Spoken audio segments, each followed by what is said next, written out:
बिस्मिल्लाहिर्रहमानिर्रहीम। उम्मीद है डियर स्टूडेंट्स आप खैरियत से होंगे।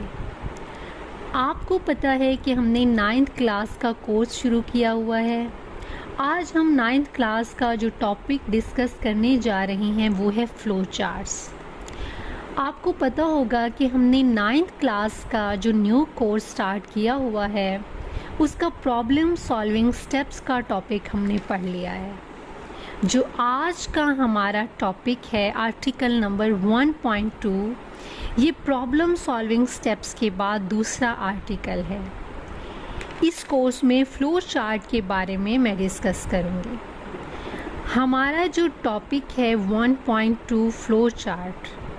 अब ये फ्लो चार्ट क्या होते हैं स्टूडेंट्स? जब हम प्रॉब्लम सॉल्विंग स्टेप्स पढ़ रहे थे तो उसमें कई जगहों पर मैंने बताया था कि हम तस्वीरी शक्ल बना लेते हैं प्रॉब्लम के सॉल्यूशन की हम तस्वीरी शक्ल बना लेते हैं, क्योंकि प्रॉब्लम के सॉल्यूशन को ड्रा करते हैं तो ड्रा करने के बाद उस प्रॉब्लम को हम अच्छे तरीके से समझ सकते हैं।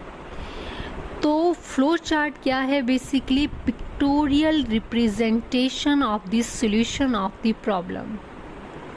हमारी जो प्रॉब्लम है अब हम उसको तस्वीर की शक्ल में कर लेंगे, क्योंकि तस्वीर से प्रॉब्लम को समझना हमारे लिए आसान हो जाता है। हम जब प्रॉब्लम सॉल्विंग स्टेप्स पढ़ रहे थे तो उसमें लास्ट हमारा जो स्टेप था वो था सिलेक्टिंग द बेस्ट सॉल्यूशन, यानी कि जब हम अपनी प्रॉब्लम का बेस्ट सॉल्यूशन सिलेक्ट कर लेते हैं तो नेक्स्ट हमारा उस सॉल्यूशन का हम फ्लो चार्ट डिज़ाइन करते हैं, उस सॉल्यूशन का हम फ्लो चार्ट बना लेंगे। बेस्ट सॉल्यूशन को हम फ्लो चार्ट में कन्वर्ट कर देंगे। तस्वीर में कन्वर्ट करने से क्या मुराद है?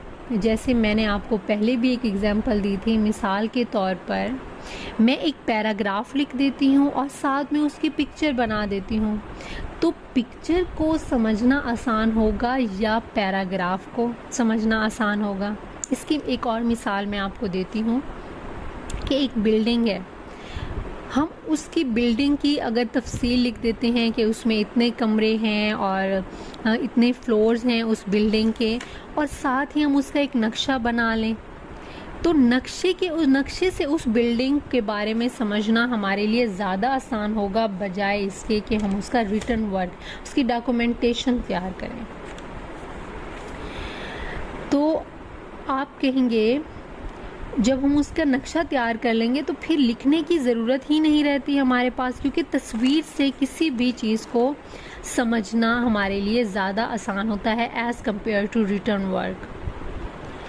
कंप्यूटर में हम जो तस्वीर बनाते हैं वो इस तरह नहीं होती जैसे बायोलॉजिकल इमेजेस होती हैं, जैसे हार्ट है तो हार्ट की पिक्चर बनी हो, आँखें हैं तो आँखों की पिक्चर बनी हो।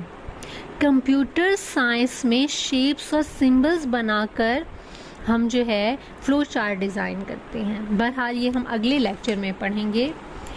अभी आपके लिए जो समझना ज़रूरी है वो ये है कि फ्लो चार्ट जो है वो एक तस्वीरी शक्ल होती है और तस्वीरी शक्ल से किसी भी मसले को समझना हमारे लिए आसान हो जाता है। नेक्स्ट जो हमारा आर्टिकल नंबर है 1.2.1 इम्पॉर्टेंस ऑफ फ्लो चार्ट।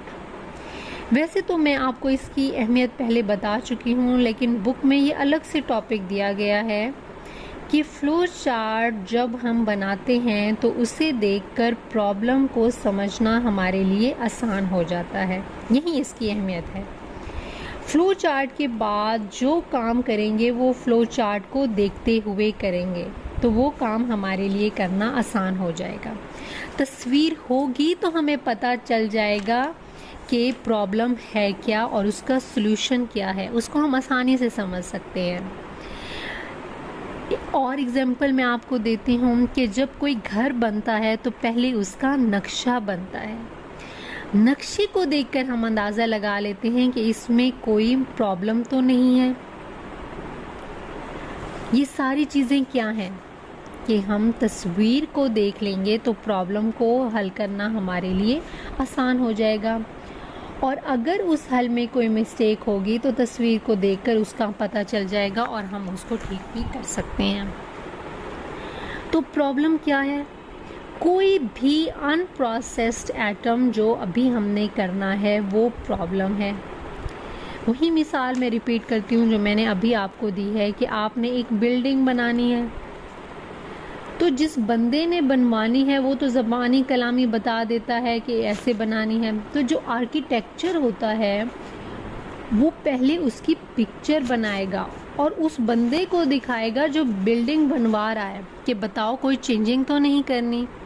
अगर कोई चेंजिंग करनी है तो वो उसी तस्वीर के अंदर वो उन चेंजिंग्स को कर लेगा। अगर पहले ही बिल्डिंग बना दी जाए और तस्वीर ना बनाई जाए तो फिर उसमें कोई गलती आ जाए तो उसे रीबिल्ड करना पड़ेगा। तो क्या होगा? पैसे भी ज़ाया होंगे और मेहनत भी ज़ाया होगी। अगर तस्वीर पहले बना लेंगे तो उस तस्वीर के मुताबिक हम बिल्डिंग बनाएंगे। तो यही जो है वो फ्लो चार्ट की अहमियत है। अब आते हैं हम आर्टिकल नंबर 1.2.2 की तरफ। ये हमारा टॉपिक है डिटरमाइनिंग द रिक्वायरमेंट्स। ये जो आर्टिकल्स हैं वो सारे फ्लो चार्ट के हवाले से हैं और फ्लो चार्ट हम बनाने लगे हैं। तो फ्लो चार्ट बनाने से पहले हमारे पास कुछ चीज़ें होनी चाहिए जिसका हमें पता होना चाहिए। मिसाल के तौर पर मैंने आपको कोई टास्क दिया है और मैंने आपको उसकी रिक्वायरमेंट ही नहीं बताई। हम फ़र्ज़ कर लेते हैं कि मैंने आपको छुट्टियों का काम दिया है और मैंने उसकी रिक्वायरमेंट नहीं बताई कि उसे कैसे करना है, कितना करना है, कहाँ से करना है, किस पर करना है, कब तक करना है। कोई रिक्वायरमेंट ही मैंने आपको नहीं बताई तो आपके लिए वो काम करना पॉसिबल नहीं है। तो फ़्लो चार्ट बनाने से पहले भी उसकी कुछ रिक्वायरमेंट्स होती हैं। वो रिक्वायरमेंट्स अगर हमारे पास होंगी तो तभी हम फ़्लो चार्ट डिज़ाइन कर सकते हैं, अदरवाइज़ हम फ़्लो चार्ट डिज़ाइन नहीं कर सकते हैं। ये एक बहुत इम्पॉर्टेंट MCQs भी है। How many requirements for a flow chart? वो 4 रिक्वायरमेंट्स हैं। पहली है इनपुट।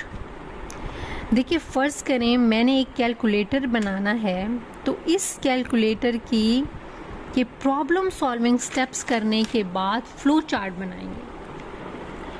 तो हमें पता होना चाहिए कि कैलकुलेटर में इनपुट क्या होती हैं। कैलकुलेटर में इनपुट नंबर्स होते हैं, क्योंकि करैक्टर्स के ऊपर तो कैलकुलेशन होती नहीं है। तो उसके बाद जब हमें इनपुट का पता चल जाता है तो इनपुट के ऊपर प्रोसेसिंग होती है। अब कैलकुलेटर ने क्या चीज़ें प्रोसेस करनी है वो भी हमें पता होना चाहिए कि प्लस, माइनस, मल्टीप्लिकेशन, डिवीज़न, कौन सी प्रोसेसिंग हमारे कैलकुलेटर ने करनी है। नेक्स्ट आ जाती है इसमें आउटपुट। हमें आउटपुट का भी पता होना चाहिए कि आउटपुट किस तरह की होगी। मिसाल के तौर पर अगर इनपुट हमारे पास नंबर्स हैं तो आउटपुट भी हमारे पास नंबर्स ही होंगे। जो इसका लास्ट स्टेप है requirements of a flow chart, वो है डिसीजन मेकिंग। डिसीजन मेकिंग कहते हैं फैसला साजी को। कुछ फ्लो चार्ट्स के अंदर जो है वो डिसीजन मेकिंग रिक्वायर होती है और कुछ के अंदर नहीं होती। बहरहाल ये है क्या डिसीजन मेकिंग, इसको देखते हैं। इसकी मैं एग्जांपल देती हूँ। मिसाल के तौर पर मैंने फेसबुक यूज़ करनी है, तो फेसबुक यूज़ करने के लिए मेरे लॉगिन होना ज़रूरी है। लॉगिन होने के लिए मुझे उसका यूज़र आईडी और पासवर्ड इंटर करूँगी। अगर वो मैच हो जाता है तो मैं फ़ेसबुक यूज़ कर सकती हूँ, अगर नहीं होगा तो मैं यूज़ नहीं कर सकती हूँ। तो यहाँ पे डिसीजन मेकिंग इस्तेमाल हो रही है कि अगर पासवर्ड मैच करता है तो आप उसको यूज़ करने दें फेसबुक। अगर पासवर्ड मैच नहीं होता तो आप उसके साथ लॉगिन नहीं हो सकते। तो ये डिसीजन मेकिंग के हमारे पास 4 स्टेप्स थे: इनपुट, प्रोसेसिंग, आउटपुट